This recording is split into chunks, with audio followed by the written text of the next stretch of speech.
আজ বন্ধুরা যে বিষয়টা নিয়ে আমি কথা বলবো সেটা হলো জবা ফুল গাছ। গরমের সেরা ফুল জবা ফুল।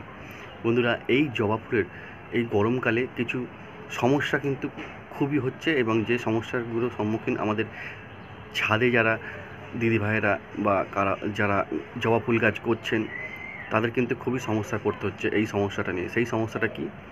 যে জবা ফুল গাছে মিলিবাগ হচ্ছে, সাদা সাদা পোকা হচ্ছে, জাপ পোকা হচ্ছে, বা জবা ফুল গাছের পাতা কুঁকড়ে যাচ্ছে, বা জবা ফুল গাছের কুঁড়ি হয়েও সেই কুঁড়ি হলুদ হয়ে গিয়ে ঝরে যাচ্ছে। বন্ধুরা, এই সমস্ত রোগ প্রতিরোধের জন্যে কিছু প্রিকশন আমাদের আগে থেকেই নিতে হবে।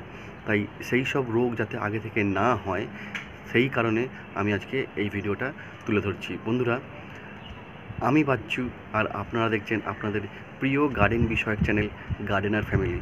বন্ধুরা, আমার এই ভিডিওগুলি যদি আপনাদেরকে উৎসাহ দেয় বা আপনাদের বাগান করতে একটু সুযোগ সুবিধা করে দেয়, বা এই ভিডিওগুলি যদি আপনাদের মনে ধরে, তাহলে বন্ধুরা আমার এই ভিডিওটাকে আপনারা লাইক করবেন, এবং চ্যানেলে নতুন হয়ে থাকলে অবশ্যই সাবস্ক্রাইব করবেন এবং বন্ধু বান্ধবদের সঙ্গে শেয়ার করে দেবেন।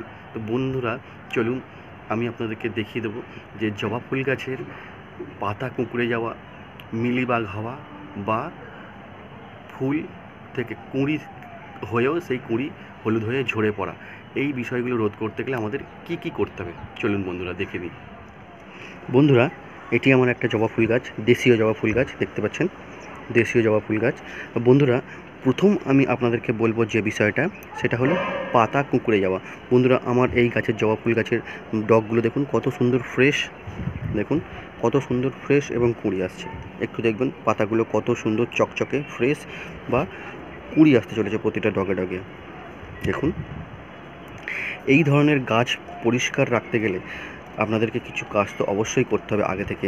তা বন্ধুরা, যাদের জবা ফুল গাছের এই ডগগুলো দেখবেন কুঁকড়ে যাচ্ছে, তার মানে এই গাছের ডগে পোকা লেগেছে। আপনারা কি করবেন? আপনারা এই ডগাগুলো ঠিক করবার জন্য একতারা 1 গ্রাম 1 লিটার জলে গুলে, আপনারা একতারা 1 গ্রাম 1 লিটার জলে গুলে সপ্তাহে 2 বার স্প্রে করুন। দেখুন আপনার এটা ঠিক হবে। যাদের কাছে একতারা নেই বা একতারা পাওয়া যাবে না, তারা কি করবেন? তারা প্রফেক্স সুপার 1 ml 1 লিটার জলে গুলে আপনারা স্প্রে করে দেবেন সপ্তাহে একবার। 1 ml 1 লিটার জলে গুলে আপনারা স্প্রে করে দেবেন।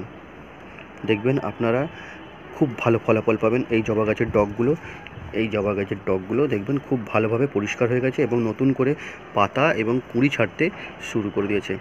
এই ওষুধটা আপনারা নিয়মিত যদি মারতে পারেন বা স্প্রে করতে পারেন, যেরকম বললাম সেই রেগুলেশনে, তাহলে দেখবেন আপনারা খুব ভালো ফল পাবেন জবা ফুল গাছের জন্যে।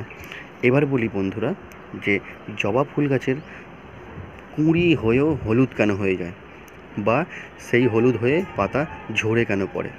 বন্ধুরা, একটা ফুল পূর্ণাঙ্গভাবে ফুটতে গেলে, পরিপূর্ণভাবে ফুটতে গেলে তার কিছু বিশেষ খাবার দাবারের প্রয়োজন হয়।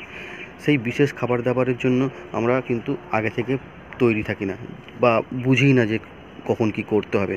তাই বন্ধুরা, আমরা যারা সময় পাই না, তারা তো গাছের গোড়ায় খাবার দেওয়া তো দূরের কথা, এমনি জল ঠিকঠাক মতন দেওয়ার সময় পায় না মানুষ, আর খাবার তো দূরের কথা। তাই বন্ধুরা বলবো, আপনারা বাড়িতে যারা ফুল গাছ করছেন তারা একটা ভিটামিন অন্তত বাড়িতে কিনে রাখবেন। সেটা কি ভিটামিন? সেটা হলো মোবোমিন ভিটামিনটা আপনারা কিনে রাখবেন। এই মোবোমিন ভিটামিনটা আপনারা 1 গ্রাম 1 লিটার জলে গুলে 15 দিন অন্তর স্প্রে করবেন, বা 20 দিন অন্তর স্প্রে করবেন। এইটা আপনারা করবেন, কারণ এইটা না করলে এতে কি আছে? এতে অনুখাদ্য আছে। এই খাবারটাতে অনুখাদ্য আছে। এই অনুখাদ্য যখন গাছ পরিপূরকভাবে পাবে, তখন দেখবেন আপনার গাছ থেকে একটাও কুঁড়ি ঝরে পড়বে না বা হলুদও হবে না। তাই বলছি বন্ধুরা, একটা মোবোমিন ভিটামিন আপনারা কিনে রাখবেন। সেই মোবোমিন ভিটামিনটা আপনারা 20 দিন অন্তর অন্তর 1 গ্রাম 1 লিটার জলে গুলে স্প্রে করুন। দেখুন আপনার গাছে একটাও কুঁড়ি ঝরে পড়বে না, এবং প্রত্যেকটা ফুল খুব ভালোভাবে ফুটবে এবং খুব সুন্দর ফুটবে। আর দ্বিতীয়ত হলো, গাছের ফুলের সাইজ বড় করবার জন্য আপনারা কি করবেন? যাদের গাছে দেখবেন আগে ফুল বড় বড় হতো, এখন ফুল খুব একটা বেশি বড় হয় না, তারা কি করবেন?